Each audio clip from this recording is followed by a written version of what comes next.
My wife invited her ex to be her +1 at her sister's wedding. He's practically family. You'll understand, she said. I smiled and replied, of course I understand. Then, secretly, I invited his wife to attend the wedding. When she walked in, the dinner became unforgettable. I'm glad to have you here. Follow my story until the end and comment the city you're watching from so I can see how far my story has reached. I'm Thomas, and I'm 62 years old. I thought I knew what humiliation felt like after all these years of marriage, but nothing prepared me for that Tuesday morning when Margaret casually dropped a bomb that would shatter what little dignity I had left. I was sitting at our kitchen table reading the newspaper and sipping my coffee when she walked in wearing that floral robe I'd bought her for Christmas 3 years ago.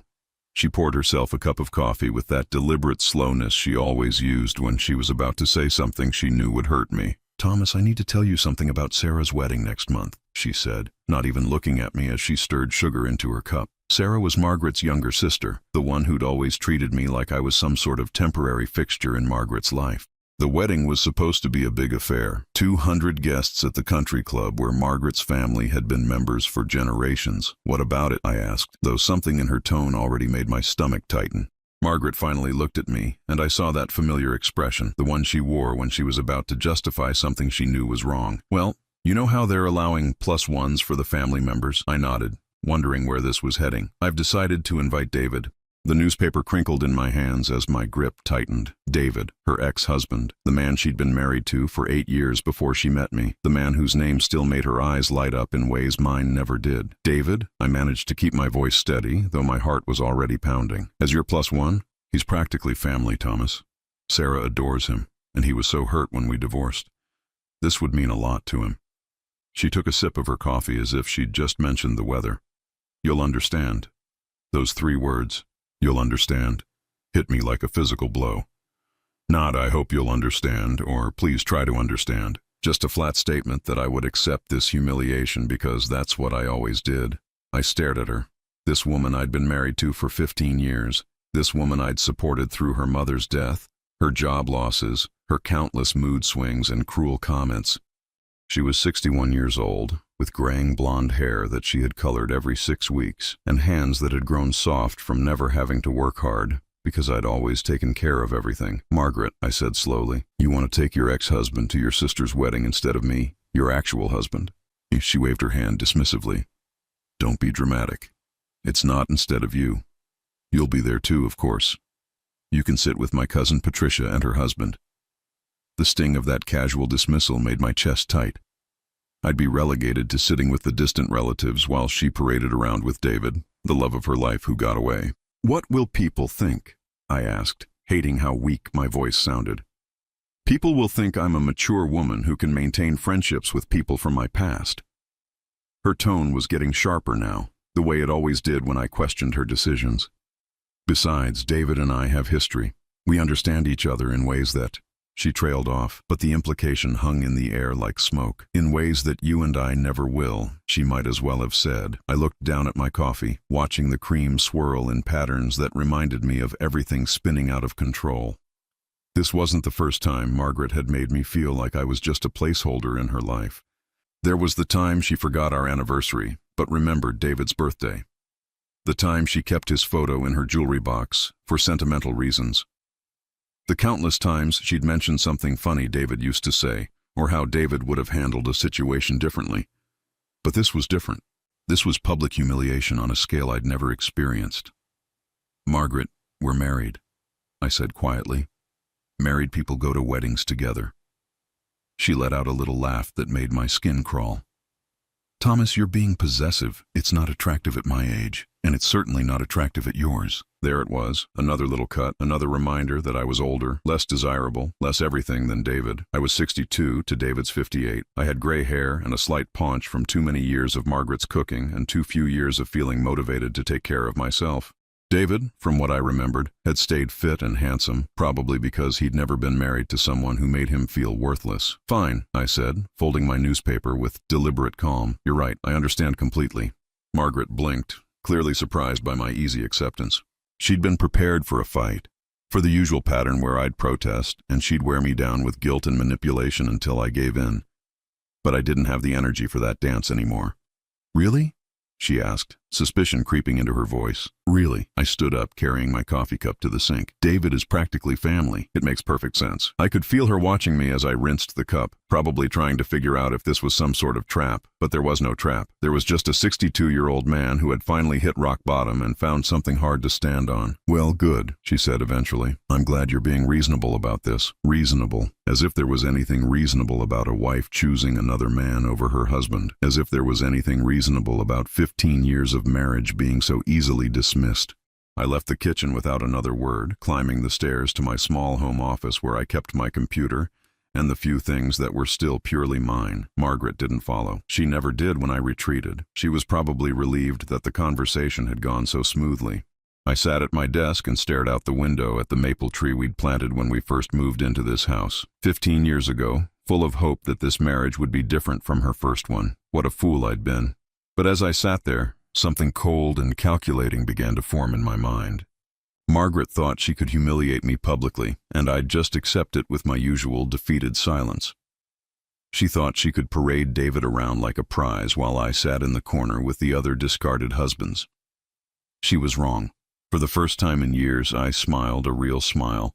Margaret wanted to play games. I could play games too. And I had a feeling she was about to learn that even the most patient man has his limits. The question wasn't whether I'd let her take David to the wedding. The question was what David's wife, Elena, would think about her husband's special invitation. The rage came in waves over the next few days. I'd be brushing my teeth or making breakfast, and suddenly the full weight of Margaret's betrayal would hit me like a physical blow. She was planning to humiliate me in front of her entire family, and she expected me to smile and accept it. But I kept my expression neutral whenever she was around. I even asked helpful questions about the wedding planning, which seemed to delight her. She'd found a new dress, navy blue with silver accents, and spent an hour showing me different jewelry options to go with it, as if I cared what she wore while she was on the arm of another man. David always loved me in blue, she mentioned casually while holding up a necklace to her throat in the bedroom mirror. Always. Present tense. As if their relationship had never really ended. I'm sure he'll appreciate it, I replied evenly, and she shot me a look of surprise at my lack of jealousy. What Margaret didn't know was that I'd been doing some research of my own. It started innocently enough. I was curious about David, wondering what kind of man could still hold such power over my wife after all these years. So I looked him up on social media, something I'd never bothered to do before. What I found was interesting. David Patterson, 58 years old, living in Portland, Oregon, still handsome in that casual way that some men manage to pull off as they age. But more importantly, David was married, very married, based on his profile pictures. His wife Elena was a petite brunette with kind eyes and a warm smile. They'd been married for 7 years, and from the looks of their photos, they seemed genuinely happy. I spent an evening scrolling through Elena's profile, feeling something I hadn't felt in years, sympathy for another person's situation. She posted pictures of homemade dinners, hiking trips with David, anniversaries celebrated with obvious joy. She had no idea that her husband was planning to attend a wedding as another woman's date. The more I learned about Elena, the angrier I became, not just at Margaret, but at David too. Here was a man with a loving wife, and he was willing to participate in this charade that would humiliate both of our spouses. What kind of person does that? On Thursday evening, Margaret was on the phone with Sarah, discussing seating arrangements for the reception. I could hear her from the kitchen, where I was pretending to read a magazine. "Oh, David and I will be fine anywhere," she was saying, her voice bright with anticipation. "We're just so excited to be there together. It'll be like old times." Like old times. The words made my jaw clench. "Thomas will be sitting with Patricia and Bob," she continued. "He's being so understanding about everything. I think he's finally learning to be less possessive." I gripped the magazine so hard it tore. That night I lay in bed staring at the ceiling while Margaret slept peacefully beside me. She'd been in an unusually good mood all week, humming while she did household chores and spending extra time on her appearance. The prospect of spending an evening with David had energized her in a way our marriage never had. I thought about Elena, probably sleeping peacefully next to David, trusting him completely. I thought about myself, lying there like a fool while my wife planned to publicly choose another man over me. And I thought about how satisfying it would be to see the look on both David's and Margaret's faces when Elena showed up unexpectedly at the wedding. The idea had been forming all week, but it was that moment, listening to Margaret's contented breathing while my own heart hammered with humiliation, that I decided to act on it. The next morning, I waited until Margaret left for her hair appointment before making my move. I'd found Elena's work information on her social media profile. She was a physical therapist at a rehabilitation center in Portland. I crafted my approach carefully. I called the center and asked to speak with Elena Patterson about a potential treatment consultation for my wife. When she came to the phone, her voice was professional but warm. "Hello, this is Elena. How can I help you?" "Mrs. Patterson, my name is Thomas Mitchell. I'm calling about something rather delicate that involves your husband, David." There was a pause. "I'm sorry. What is this regarding?" I took a deep breath. "Mrs. Patterson, I believe your husband may be attending a wedding next month in Sacramento as another woman's date. I thought you should know." The silence that followed lasted so long I wondered if she'd hung up. "Excuse me?" Her voice was smaller now, uncertain. "My wife Margaret invited David to be her +1 at her sister's wedding. She's my wife, Mrs. Patterson. We've been married for 15 years, but she chose to invite your husband instead of me." That's not possible, but I could hear the doubt creeping into her voice. "The wedding is on Saturday, September 23rd, at the Rosewood Country Club in Sacramento. Margaret told me David was practically family and that I would understand." Elena was quiet for a long moment. When she spoke again, her voice was shaky. "David told me he was going to Sacramento for a business conference that weekend." "I'm sorry to be the one to tell you this," I said, and I meant it. "I just thought you deserved to know." "Why are you calling me? What do you want?" That was the question I'd been asking myself all week. What did I want? Justice? Revenge? Or just for someone else to feel as humiliated as I did? "I was thinking," I said carefully, "that it might be nice if you could attend the wedding too, as a surprise for David. I'm sure he'd be thrilled to see you there." Elena let out a sound that might have been a laugh or a sob. "You want me to crash a wedding?" "I want you to attend a wedding where your husband will be acting as another woman's date. What you do with that information is entirely up to you." I gave her the details, the time, the location, the fact that it was black tie optional. Then I hung up, my heart pounding with the enormity of what I'd just done. That evening, Margaret came home with her hair freshly styled and her nails done. She was practically glowing with anticipation. "Only 2 weeks until the wedding," she said, admiring herself in the hallway mirror. "I can't wait for you to see David again. You two always got along so well." I smiled and nodded, playing the part of the understanding husband. "I'm sure it'll be an unforgettable evening," and it would be, for all of us. That night, I lay in bed with a strange sense of calm I hadn't felt in months. Margaret might think she'd won, but she had no idea what was coming. In 2 weeks, at her sister's wedding, she was going to learn that actions have consequences, and David was going to discover that betraying one spouse is complicated enough, but betraying 2 spouses at the same time requires a level of juggling that even he might not be able to manage. I couldn't wait to see how it all played out. The morning of the wedding arrived with the kind of crisp September air that makes everything feel possible. I woke up early before Margaret and stood at our bedroom window watching the sunrise paint the sky in shades of gold and pink. In a few hours, everything would change. Margaret had been in a state of barely contained excitement all week. She'd gotten a manicure, a pedicure, and had her makeup professionally done the day before. Her navy dress hung on the closet door like a banner of her anticipated triumph. She'd even bought new lingerie, though I doubted it was for my benefit. "Today's the day," she said when she finally woke up, stretching luxuriously in bed. "I can't believe Sarah's finally getting married, and David will be there." She said his name with the kind of reverence usually reserved for movie stars or heads of state. I was already dressed in my best suit, the charcoal gray one I'd worn to my father's funeral 3 years ago. It seemed appropriate somehow. "You look handsome," Margaret said, though her attention was already drifting to her dress. "David always said you cleaned up well." Even on the morning of her sister's wedding, she couldn't help but reference David's opinion about me. It was almost impressive, the way she could twist every conversation back to him. We arrived at the Rosewood Country Club at 4:30, an hour before the ceremony. The place was exactly what I'd expected from Margaret's family. All white columns and perfectly manicured lawns, the kind of old-money elegance that made people like me feel permanently out of place. Margaret was practically vibrating with nervous energy as we walked through the club's entrance. She kept checking her reflection in every available surface and adjusting her jewelry. I'd seen her excited before, but this was different. This was the excitement of a woman about to be reunited with the love of her life. "There's Sarah," Margaret said, spotting her sister near the bridal suite.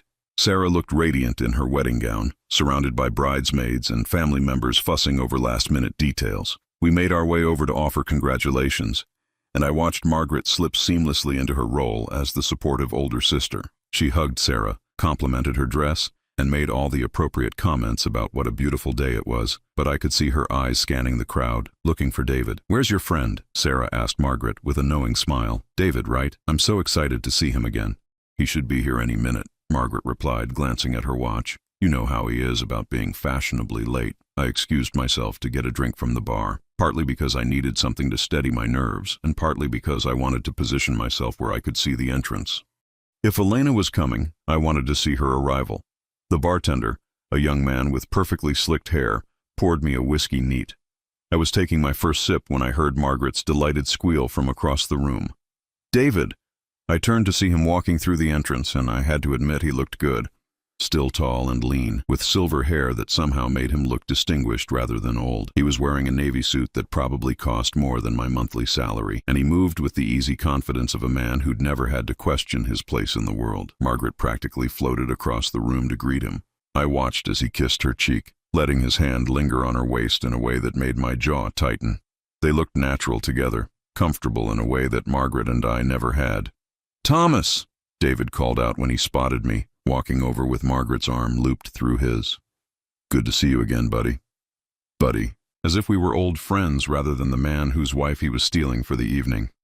"David," I replied, shaking his offered hand. "Margaret's been looking forward to this all week." "Haven't we all?" he said, smiling down at Margaret with obvious affection. "It's been too long since we've had a chance to catch up properly." Margaret beamed up at him. "We have so much to talk about. Remember that little restaurant we used to go to for our anniversary? They finally reopened after the renovation." Our anniversary, not their anniversary. They were divorced, but she was already talking like they were a couple again. "We should go there sometime," David said, and I saw Margaret's eyes light up with possibility. The ceremony was scheduled to start at 5:30, and guests were beginning to take their seats in the garden area that had been set up with white chairs and an archway covered in roses. I found my assigned seat next to Patricia and her husband Bob, just as Margaret had promised. From there I had a perfect view of Margaret and David sitting together in the third row, her hand resting possessively on his arm. I checked my watch. 5:25. If Elena was coming, she'd be cutting it close. The music started, and Sarah began her walk down the aisle on her father's arm. She looked beautiful, radiant with happiness, and for a moment I felt genuinely happy for her. This was supposed to be her perfect day, and I hoped what was about to happen wouldn't ruin it for her. The ceremony was lovely, traditional, and elegant. The minister spoke about love and commitment, about the sacred bond between husband and wife. I found myself watching Margaret and David instead of the bride and groom. They were whispering to each other, sharing private jokes and memories that excluded everyone else around them. "You may kiss the bride," the minister announced, and as Sarah and her new husband shared their first kiss as a married couple, I saw David lean over and whisper something in Margaret's ear that made her blush like a teenager. The guests erupted in applause, and people began standing and milling about, preparing to move to the cocktail hour. I was about to stand myself when I saw her. Elena Patterson was walking through the garden entrance, wearing a simple black dress and carrying a small clutch purse. She looked exactly like her photos, but in person there was something fragile about her, like a woman who'd been holding herself together through sheer force of will. I watched as she scanned the crowd, clearly looking for David. Her eyes found him just as he was helping Margaret out of her chair, his hand on the small of her back in a gesture that was unmistakably intimate. Elena went very still. David hadn't seen her yet. He was too busy being charmed by Margaret, who was laughing at something he'd said and touching his arm with familiar ease. But I saw the exact moment Elena registered what she was seeing, her husband playing the role of devoted companion to another woman. The color drained from Elena's face, but she didn't flee. Instead, she straightened her shoulders and began walking purposefully through the crowd toward David and Margaret. Margaret saw her first. I watched confusion cross her face as this unfamiliar woman approached them with obvious intent. David was still facing away, completely oblivious to the storm that was about to break over his head. "David," Elena said, her voice carrying clearly across the garden despite its quiet tone. He turned, and the expression that crossed his face was one I'll remember for the rest of my life. Pure, undiluted panic. Elena, he managed, his voice cracking slightly. What are you doing here?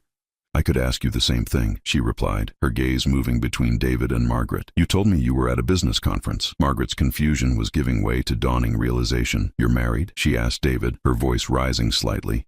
Elena, this isn't what it looks like, David started, but Elena cut him off with a bitter laugh. It looks like my husband is attending a wedding as another woman's date while telling me he's at a business conference. Please enlighten me about what it actually is. People were starting to notice the commotion. Conversations were stopping as guests turned to watch the drama unfolding in the middle of the garden. Sarah and her new husband were still greeting well-wishers near the altar, but I could see some of the wedding party looking over with concern. Margaret's face was flushed with embarrassment and anger. David, you told me you were separated. You said Elena understood your need for space. Separated? Elena's voice was getting louder now. Is that what you call our marriage? Because I certainly don't remember agreeing to any separation. David looked like a man caught between two fires, and I found myself almost feeling sorry for him.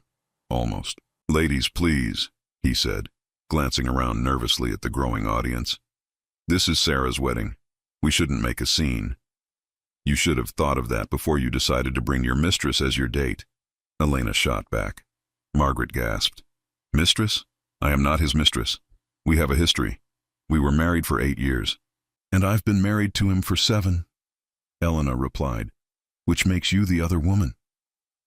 The words hit Margaret like a physical blow. I could see her processing the reality of the situation, that she wasn't the great love making a triumphant return to David's life. She was just another woman he was cheating with. David, Margaret said, her voice shaking, tell her that what we have is special. Tell her about our connection. David's mouth opened and closed like a fish gasping for air. He looked at Margaret, then at Elena, then at the crowd of wedding guests who were now openly staring at the spectacle. But I knew he wouldn't say anything. Men like David were experts at compartmentalizing their lies. But when those compartments collided, they had no idea how to handle it. That's when I decided it was time to add my own contribution to the chaos. I pulled out my phone and opened the voice recording app. I'd been recording conversations with Margaret for weeks, documenting her plans and her casual cruelty toward me. But the conversation I was about to play would change everything. Perhaps, I said, stepping forward into the circle of drama. This would be a good time to share what Margaret really thinks about these arrangements. Margaret's eyes widened in horror as she recognized my voice and then the phone in my hand. She knew exactly what I was about to do. Thomas, don't, she whispered, but it was too late. I pressed play, and Margaret's voice filled the garden, clear and damning. David understands me in ways Thomas never could. This wedding is just the beginning. Once David sees how good we still are together, he'll remember why he married me in the first place. Thomas is just convenient, a placeholder until something better comes along. The silence that followed was deafening. The silence after my recording ended felt like the pause between lightning and thunder. You know something devastating is about to follow. I watched as the words Margaret had spoken in private now echoed across the wedding reception, reaching not just Elena and David, but her entire family and 100 other guests. Margaret's face went through a series of expressions. Shock, horror, rage, and finally something that looked like the moment a person realizes they're falling, and there's nothing to grab onto. Thomas, she hissed, her voice barely controlled. How dare you record me without my permission? How dare I replied, surprised by how calm my own voice sounded. Margaret, you just spent the last week planning to humiliate me in public.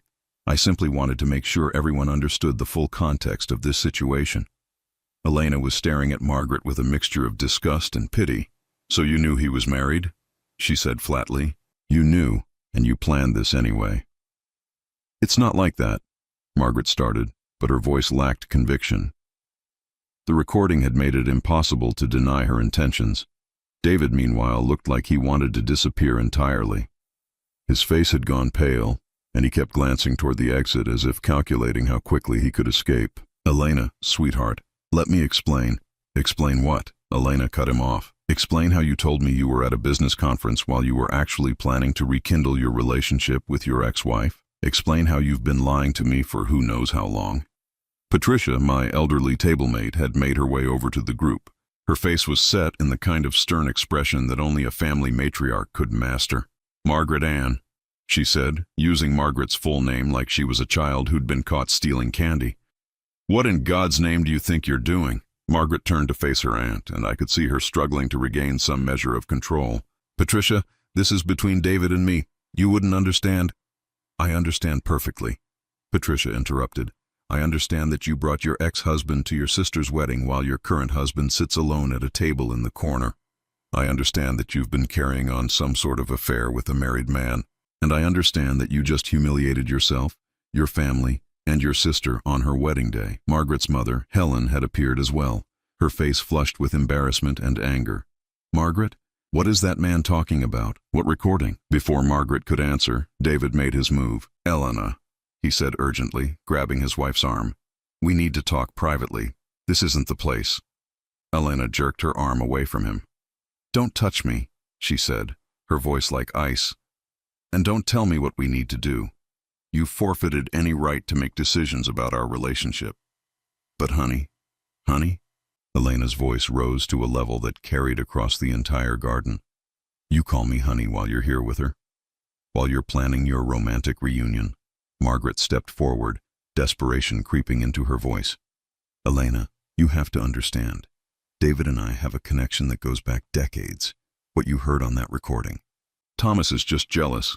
He's always been jealous of what David and I shared." "Shared?" Elena laughed, but there was no humor in it.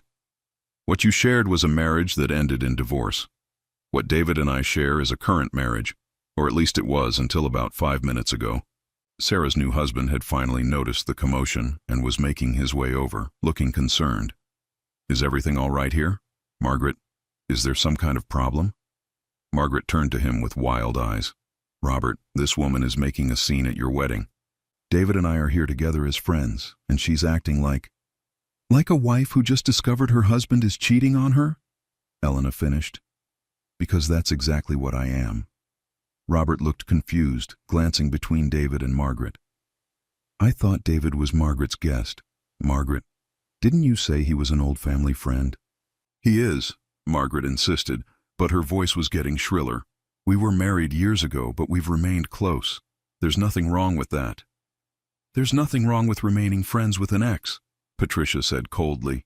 "There's something very wrong with bringing him as your date to a family wedding while your husband sits alone, and there's something inexcusable about planning to use this wedding to seduce a married man." Margaret whirled on me, her face twisted with rage. "This is all your fault," she spat. "You couldn't just accept the situation with dignity."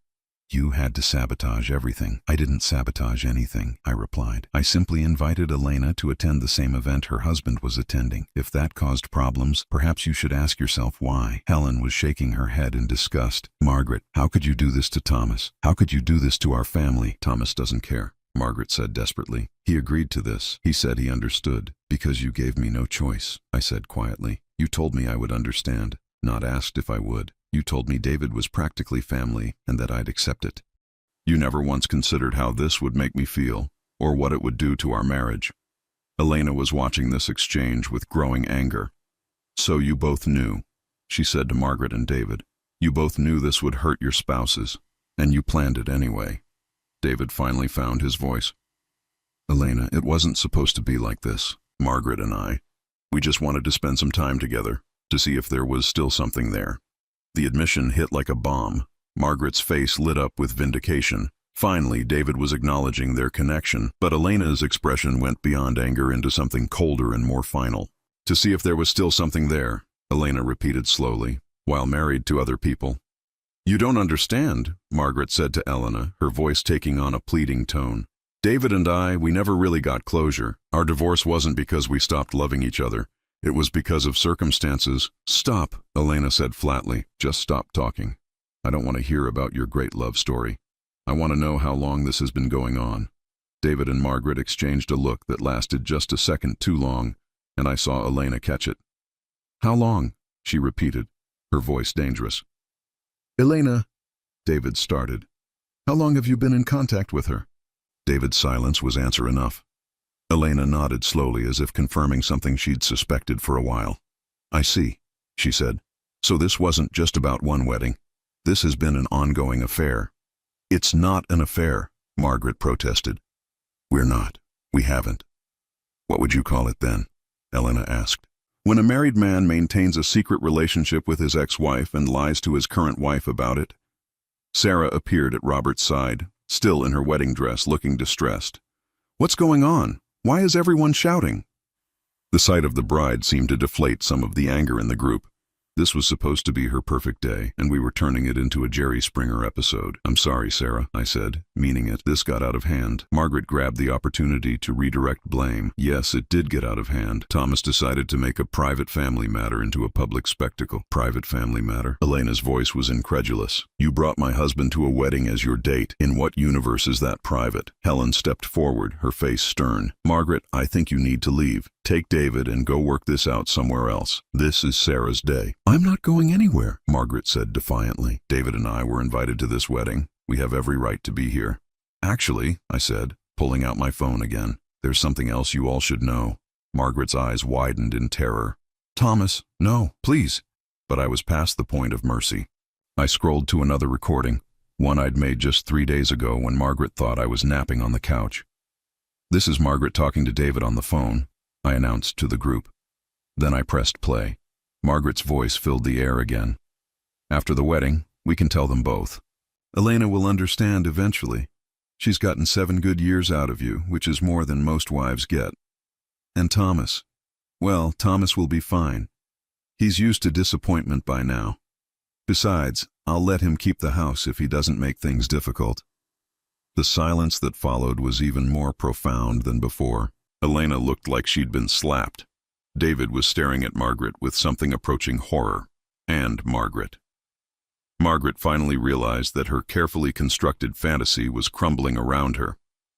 You were planning to leave me, Elena said to David, her voice barely above a whisper. Both of you were planning to end your marriages. Elena, it's not... David started. Don't, she said, holding up her hand. Just don't. I've heard enough. She turned to me with an expression I couldn't quite read. Thank you, she said simply, for letting me know who I married. Then she walked away, leaving David standing there looking like a man who just watched his life explode. Margaret was staring after Elena with panic in her eyes, finally beginning to understand what she'd lost. Not just David, though that was clearly devastating to her, but her family's respect, her marriage, and quite possibly her entire future. David, she said desperately, we can still... But David was already backing away from her, shaking his head. No, Margaret. This is over. This is all over. And with that, he turned and followed Elena toward the exit, leaving Margaret standing alone in the middle of her sister's wedding, wearing her carefully chosen navy dress and the shattered remains of her dreams. In the aftermath of David's departure, Margaret stood frozen in the middle of the garden like a statue that had suddenly realized it was made of sand. The wedding guests who had gathered to witness the drama were slowly dispersing, some heading to the bar with wide eyes and whispered conversations, others pretending they hadn't just seen a woman's entire world collapse in real time. Sarah was crying now, her perfect wedding makeup streaking down her cheeks. Margaret, how could you do this to me? How could you ruin my wedding day? Margaret seemed to snap back to awareness at her sister's words. Sarah, I didn't mean for this to happen. I never wanted to hurt you. But you did, Sarah shot back, her voice breaking. You brought another woman's husband to my wedding and caused a scene that everyone will remember instead of my vows. My children's children are going to hear about the day Aunt Margaret had a public affair at Grandma's wedding. Robert put his arm around his new wife, shooting Margaret a look of pure disgust. I think you should leave, he said firmly. You've done enough damage. Margaret looked around desperately, searching for an ally, but found only cold faces and disappointed stares. Her mother Helen was shaking her head slowly, like she was looking at a stranger. Mom, Margaret pleaded, you know me. This isn't who I am. I made a mistake. Helen's voice was quiet, but filled with a sadness that seemed to age her before our eyes. No, Margaret. A mistake is forgetting to RSVP or wearing the wrong color dress. This is who you've chosen to be. Patricia stepped forward, her face set in stone. In 68 years I have never been so ashamed of a family member. Your grandmother would be rolling in her grave if she could see what you've done today. I fell in love, Margaret said desperately, as if that explained everything. People fall in love. It's not a crime. With a married man, Helen said sharply, while you're married to another man. And you plan to destroy 2 marriages for your own selfish desires. Margaret's composure finally cracked completely. You don't understand, any of you understand what it's like to be married to someone who doesn't truly see you, who doesn't appreciate you. Thomas is a good man, but he's not David. He's never been David. I felt something twist in my chest at her words. Even now, even after everything, she was still holding up David as the standard I could never meet. And what about Elena? I asked quietly. What about the woman who's been married to David for 7 years? What about her feelings? Margaret whirled on me, her face flushed with anger and humiliation. This is all your fault. You orchestrated this whole thing. You brought her here just to humiliate me. I brought her here so she could see what her husband was doing, I corrected. Just like I recorded our conversation so people could hear what you really thought about your marriage and your family. I didn't make you say those things, Margaret. I just made sure people heard them. Uncle George, Helen's brother, stepped forward. He was a quiet man who rarely spoke at family gatherings, but when he did, people listened. Margaret, in all my 73 years, I've never seen anyone treat their spouse with such casual cruelty. That recording, the way you talked about Thomas, it was inhuman. Margaret's face crumpled. You're all ganging up on me. None of you understand what I've been going through, what you've been going through. Patricia's voice was incredulous. You mean the burden of being married to a man who's supported you for 15 years?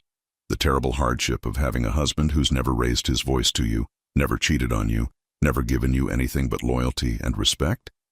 He's boring, Margaret burst out, the words tumbling from her lips like a confession she'd been holding back for years.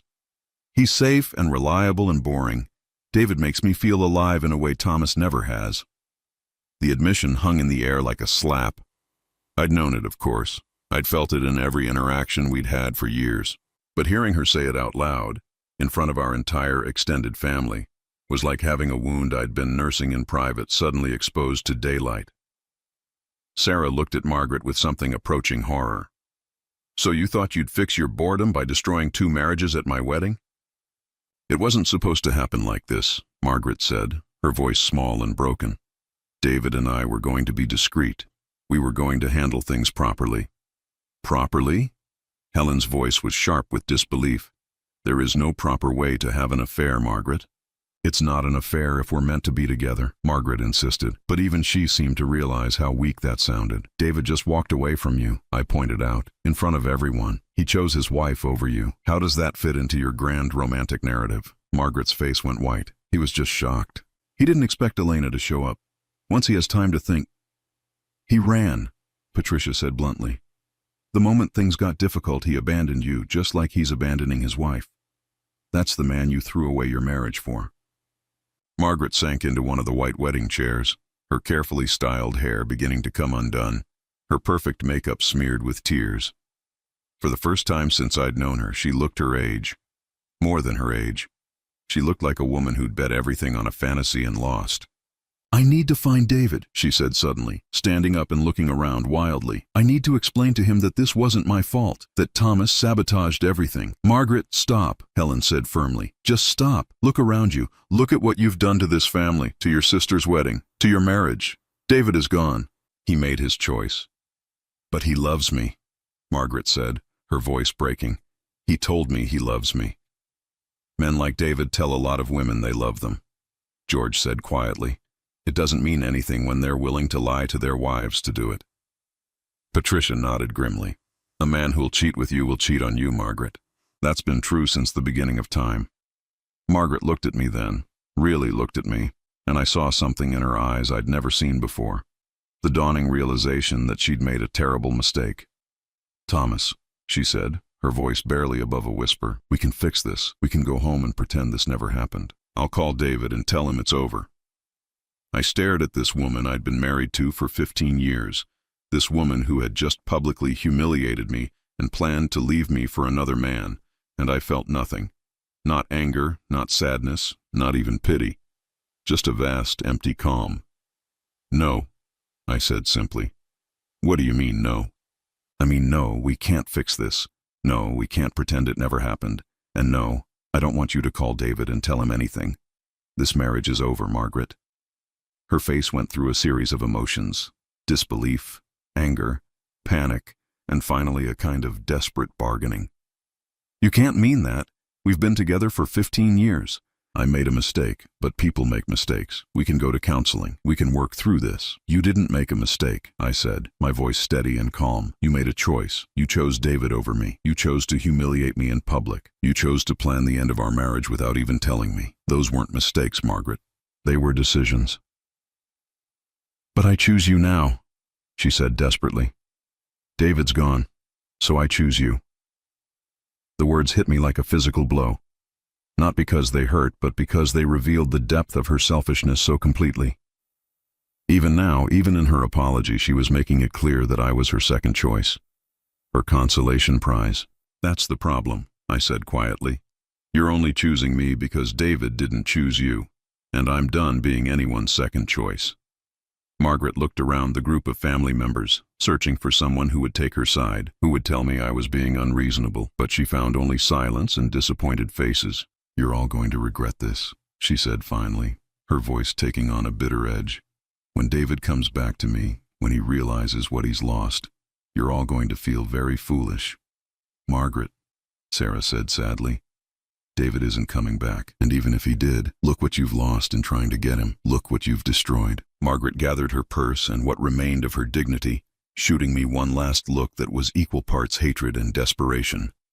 This isn't over, Thomas. You may think you've won, but this isn't over. She walked away then, her heels clicking on the stone path as she made her way toward the parking lot. I watched her go, this woman who had been the center of my world for 15 years, and felt only relief.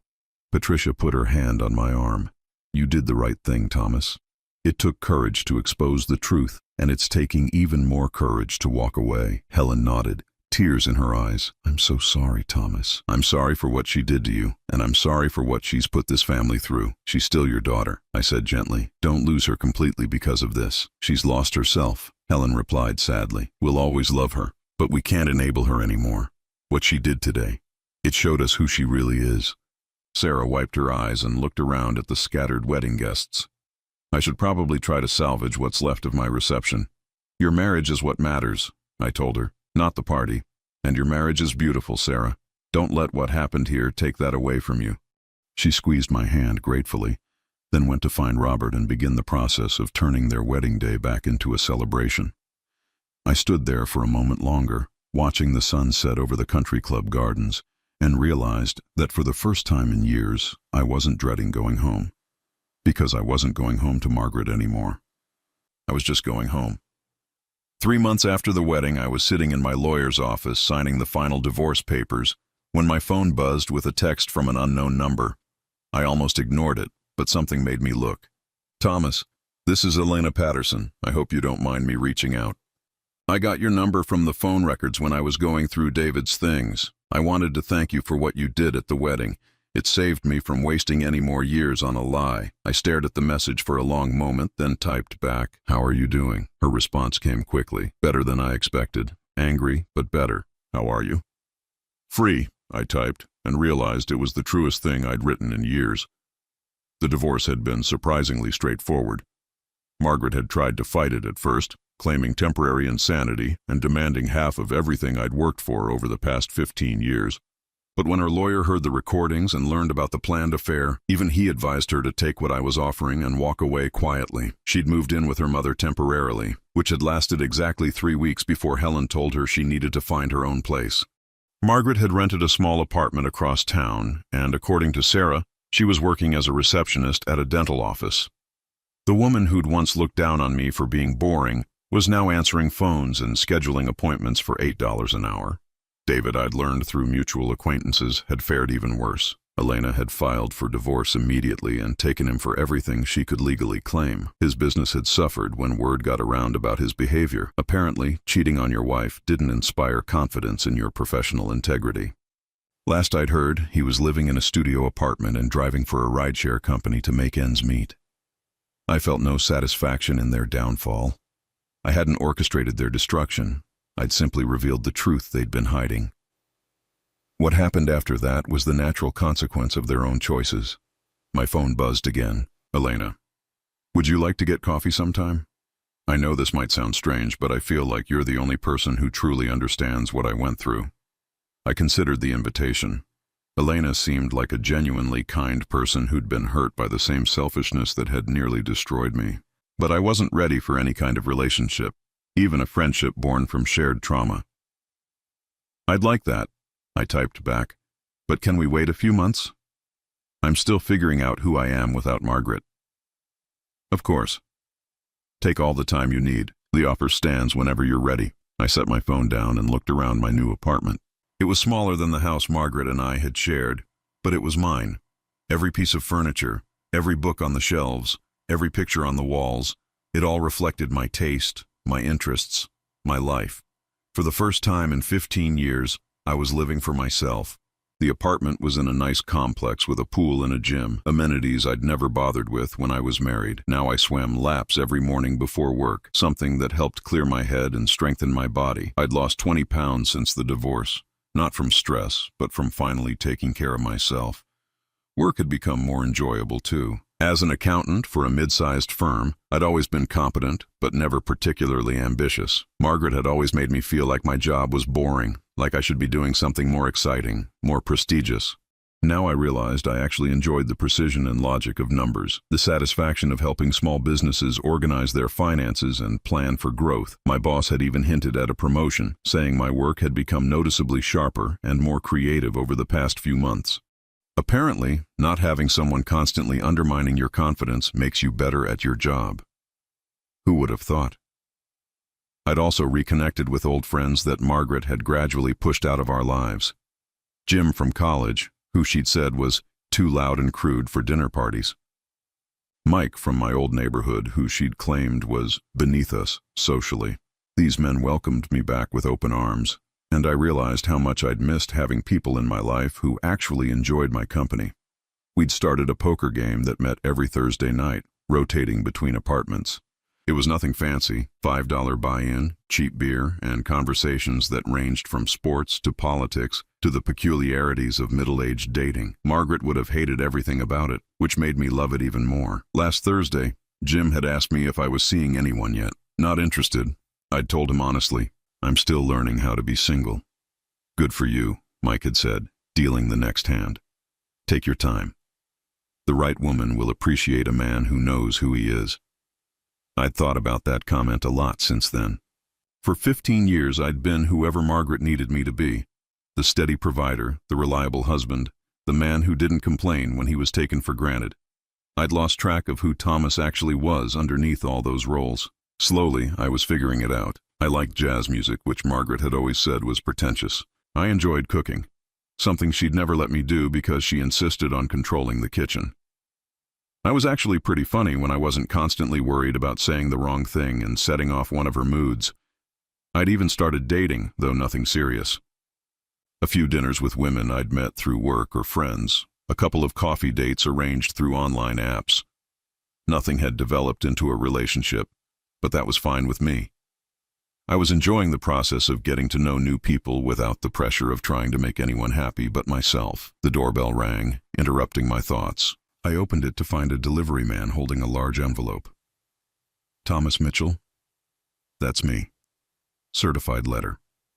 I signed for it, wondering what official business could be reaching me on a Saturday afternoon. The return address made my stomach clench. Margaret's lawyer's office. Inside was a single sheet of paper with a brief message. Margaret Holloway requests a meeting to discuss reconciliation. She has asked me to convey that she has ended all contact with David Patterson and is prepared to commit fully to rebuilding your marriage. Please contact this office to arrange a meeting if you are interested. I read the letter twice, then walked to my kitchen and fed it into the garbage disposal. Margaret calling her lawyer to request reconciliation was the most Margaret thing imaginable, formal, manipulative, and completely missing the point. She still thought this was about David, that if she could prove she'd given him up, I'd take her back. She didn't understand that David had never been the real problem. The problem was her complete inability to see me as anything more than a convenience, her casual cruelty, her assumption that I would always be there no matter how badly she treated me. My phone rang. Sarah. "Thomas, I'm so sorry," she said without preamble. "Margaret made me give her your new address.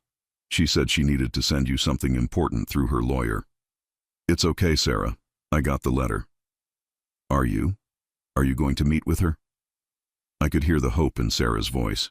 Despite everything, she still loved her sister and probably held out hope that we could work things out.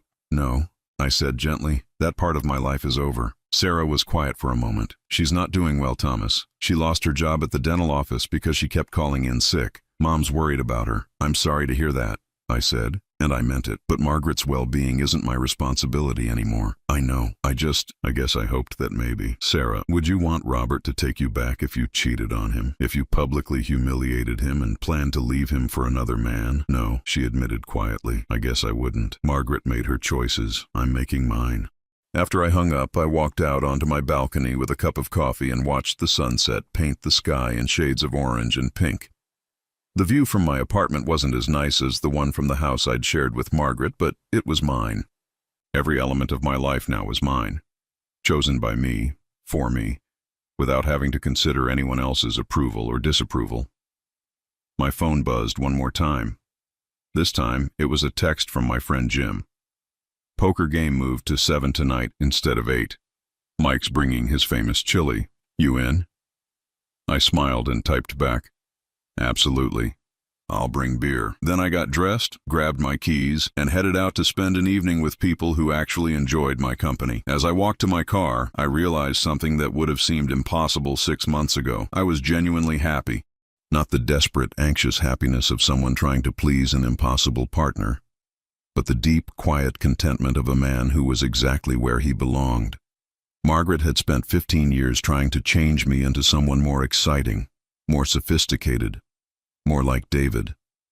She'd never understood that the man I was, steady, loyal, kind, was enough, more than enough. Now I knew it too. As I drove through the Saturday evening traffic toward an apartment full of friends and laughter, I thought about Elena's text from earlier. Maybe in a few months, when I was even more settled in this new life, I'd take her up on that coffee offer. Not because I was looking for romance, but because she was someone who understood the value of honesty, the importance of loyalty, the difference between love and manipulation. But for now, I was content to be alone. For the first time in my adult life, I was living for myself, making decisions based on what I wanted, rather than what someone else expected from me. Margaret had given me an unexpected gift when she chose David over me. She'd forced me to discover that I didn't need her approval to have value, didn't need her love to be worthy of love, and didn't need her presence to be happy. I was 62 years old, and I was finally free. And that freedom was worth more than any marriage built on lies, manipulation, and one-sided sacrifice. As I pulled into Mike's driveway, I could hear laughter coming from inside the apartment. My friends, real friends who liked me as I was, were waiting for me. I grabbed the beer from my passenger seat and headed toward the door, toward an evening of genuine companionship, toward a life that was authentically mine. Behind me, the sun finished setting on the longest, most difficult, and ultimately most liberating day of my life.